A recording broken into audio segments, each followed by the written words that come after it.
सभी साथियों को मेरा नमस्कार, स्वागत है आप सबका आज 17 फरवरी के इंडियन एक्सप्रेस एनालिसिस में। तो आइए शुरू करते हैं आज का एक्सप्रेस एनालिसिस बिना किसी देरी के। इससे पहले हम आगे बढ़ें, आपको इन्फॉर्म करना था कि वीकली करंट अफेयर्स पिछले वीक की हमने अपलोड कर दी है। आप थोड़ा समय निकाल के उसे भी पढ़ लीजिएगा। आपका पूरा हफ्ते का राउंड अप हो जाएगा एक तरीके से, जो भी अगर आपने मिस भी कर दिया कोई दिन करंट अफेयर्स पढ़ना तो। आगे बढ़ते हैं। इंटरनेशनल न्यूज़ में अगर हम देखें तो मार्को रूबियो इस समय अम्ब्रिया का संदेश लेके गए हुए हैं इज़राइल में, और गाज़ा हमास को लेकर अपनी अपडेट दी है कि हमास को अब समय आ गया है कि अपना जो भी कर रहा है उसे ख़त्म करें। और ये भी कहा है कि हमास को as a group, militant group as well as a government भी ऑपरेट करना बंद कर देना चाहिए। पहले पढ़ते हैं फिर आगे डिस्कस करते हैं। US secretary Marco Rubio on Sunday fully endorsed Israel's war aims in the Gaza Strip, saying Hamas must be eradicated and throwing the future of the shaky ceasefire into further doubt.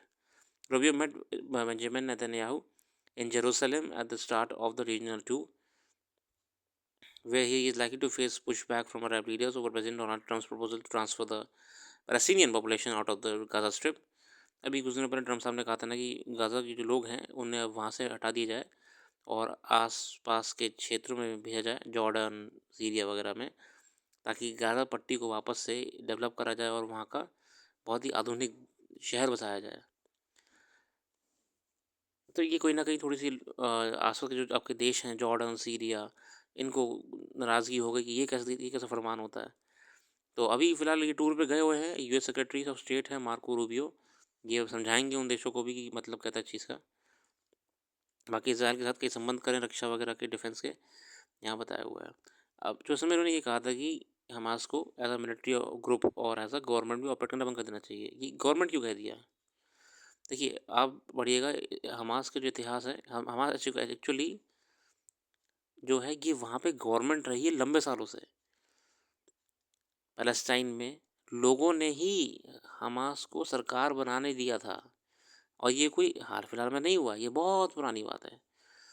Hamas as a government operate कर रही थी अभी तक, जब तक ये war वगैरह नहीं हुआ था उससे पहले भी हमास पैलेस्टाइन में एज अ गवर्नमेंट ऑपरेट कर रही थी। लोगों ने उन्हें बिठाया था वहाँ पे ऊपर ले जाके, इसलिए इसी को उन्होंने, रूबियो साहब ने कहा कि हमास को as a militant group and as well as a government operate करना बंद करना पड़ेगा। बाकी यूएस रशिया मिल रहे हैं सऊदी अरेबिया में यूक्रेन वॉर को लेके, और इधर वो मिल रहे हैं, और देखा था कि मैं यूरोप में इमरजेंसी समिट बुलाई गई है फ्रांस प्रेसिडेंट मैक्रोन साहब के द्वारा यूक्रेन वॉर को ही लेकर।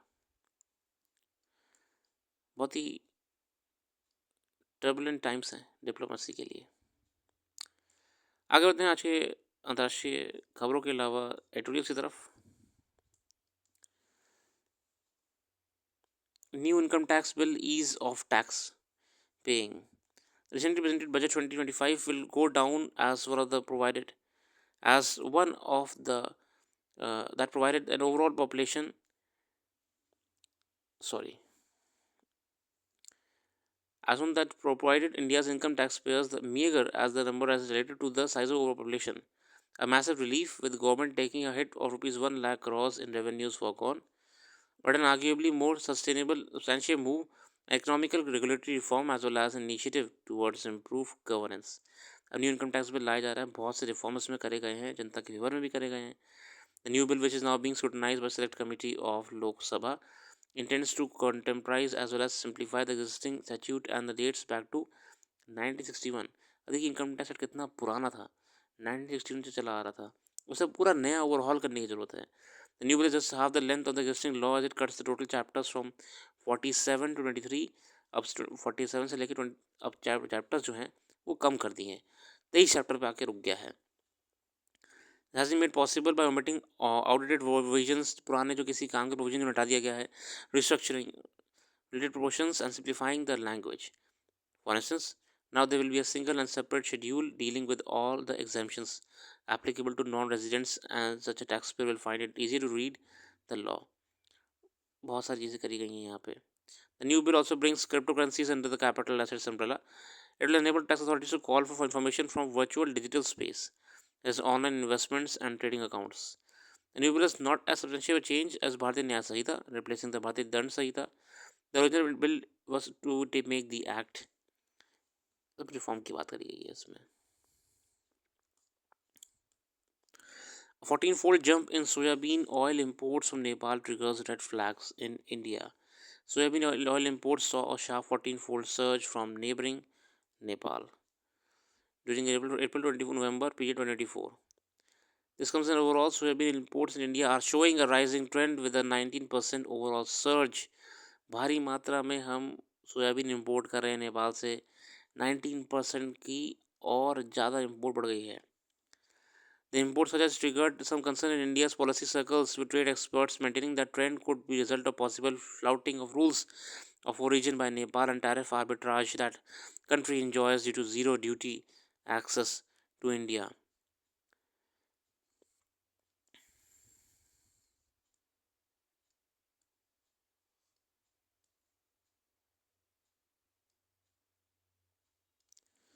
And the National Food Policy Research Institute report in 23 says that in Nepal's edible oil import consists primarily of crude oil from producing countries, and that Nepal refines the crude oil domestically before exporting to India. अब जो हमने exemption दिया हुआ है कि हम नेपाल के products को ड्यूटी फ्री कर रहे हैं अपने देश में, मगर इसमें एक बात निकल के ये आ रही है कि कहीं ये तो नहीं कि नेपाल ही कहीं और से ला के हमको बेच रहा है, तो वो रूल्स ऑफ ओरिजिन के खिलाफ है. इससे फ़ायदा दूसरे देशों को हो जाएगा.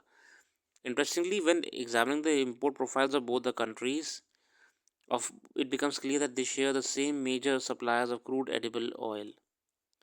Likely because Nepal imposes lower tariffs on major oil edibles than India. Under the Nepal-India Treaty of Trade signed in 2009, duty-free access to Indian markets for all Nepali manufactured goods is provided on a non-reciprocal basis, except for a short negative list. तो यहाँ पे हम duty free access दे रखा है नेपाल को.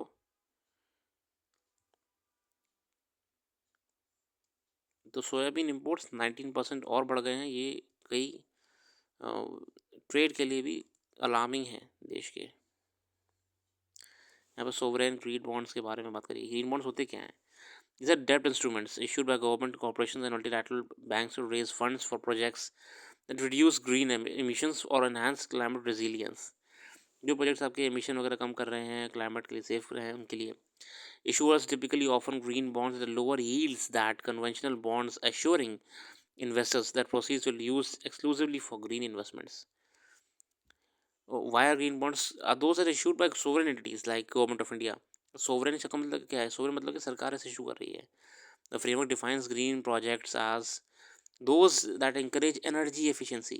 कौन से projects के लिए इशू हो सकते हैं? बस ये जो कि एनवायरनमेंट के लिए काम कर रहे हैं या फिर एनर्जी एफिशिएंसी की तरफ काम कर रहे हैं, जो कि गवर्नमेंट बैक्ड होते हैं, इसलिए कंपनीज या इन्वेस्टर्स जो होते हैं वो इसमें इन्वेस्ट करने के लिए सिक्योर फील करते हैं.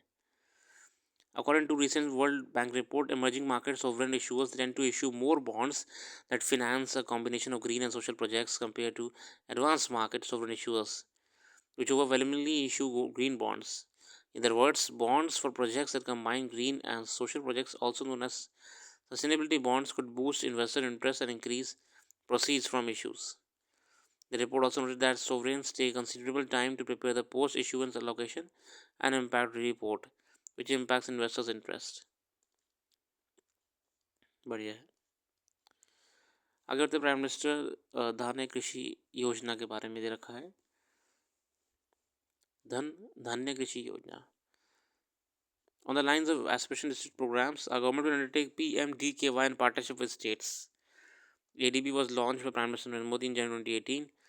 The program aimed to quickly and effectively transform 112 of most underdeveloped districts across India, based on 3 C's: convergence, collaboration and competition. District कौन से कवर होंगे? लगभग 100 डिस्ट्रिक्ट्स कवर होंगे इसमें. Cropping intensity is a measure of how efficiently land is used and it is defined as the percentage of gross cropped area to net sown area. तो आपने agriculture में पढ़ाई होगा क्रॉपिंग इंटेंसिटी के बारे में. At all India level, the cropping intensity was recorded at 155% in 21. Although the figure greatly varied from state to state, cropping intensity was only 111%. 111% की corporate density states में। Sources also said that the ministry has requested NABARD and Department of Financial Services to share data on district-wise farm credits. इस scheme का objective क्या है? धन धान्य के enhancing agriculture productivity, adopting crop diversification, sustainable agriculture, improving irrigation facilities, facilitating availability of long-term and short-term credits. Agriculture को लेकर एक और योजना जो कि पता नहीं कितना काम करेगी। बाकी मार्शल रेप को लेकर छत्तीसगढ़ हाईकोर्ट का एक जजमेंट आया है, ये आप पढ़ लीजिएगा।